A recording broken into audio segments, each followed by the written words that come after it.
Snifflehaunch to gatunek smoka, przedstawiciel klasy tropicieli. Smok ten ma podobną budowę ciała do ostrykła czy thunderclava.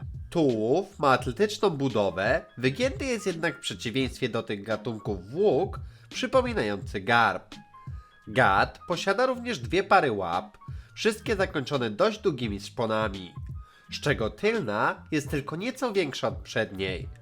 Prawdopodobnie to ona służy mu do poruszania się po lądzie, choć czasami smok opiera ciało na wszystkich czterech kończynach. Gad ma parę silnych i proporcjonalnych skrzydeł, dzięki którym potrafi latać. Ciało kończy się masywnym, średniej długości ogonem, zwieńczonym zgrubieniem. Jego pysk jest dość charakterystyczny, bo posiada dwa okazałe, kostne wypustki zarówno na nosie, jak i brodzie.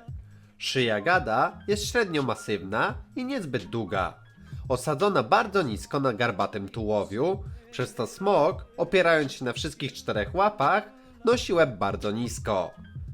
Po głowie, szyi oraz całym garbatym grzbiecie ciągną się nieostro zakończone wypustki o kolistym kształcie. Smoki te są niezwykle ciekawskie i nie widzą najmniejszego problemu w naruszaniu cudzej przestrzeni osobistej. Zawsze starają się podejść jak najbliżej obserwowanego przez siebie człowieka, smoka czy też innego zwierzęcia, tak aby móc stwierdzić, czy stanowi on dla nich zagrożenie, czy też nie. Nieznany jest sposób tresury tego smoka, ale jak w przypadku innych gatunków, prawdopodobnie wystarczy zaoferować mu przysmak. Z filmu Jak wytresować smoka 2 można wywnioskować, że smok ten posiada zwykły, jasno-pomarańczowy ogień, który jest w stanie przytrzymywać w paszczy jako pochodnie. Według gier natomiast zieje lodowym oddechem przybierającym kształt błękitnych obłoków. Jak każdy gatunek należący do klasy tropicieli, również i on ma doskonały węch, kilkakrotnie przewyższający smoki z innych klas, a także 10-krotnie lepszy od węchu człowieka.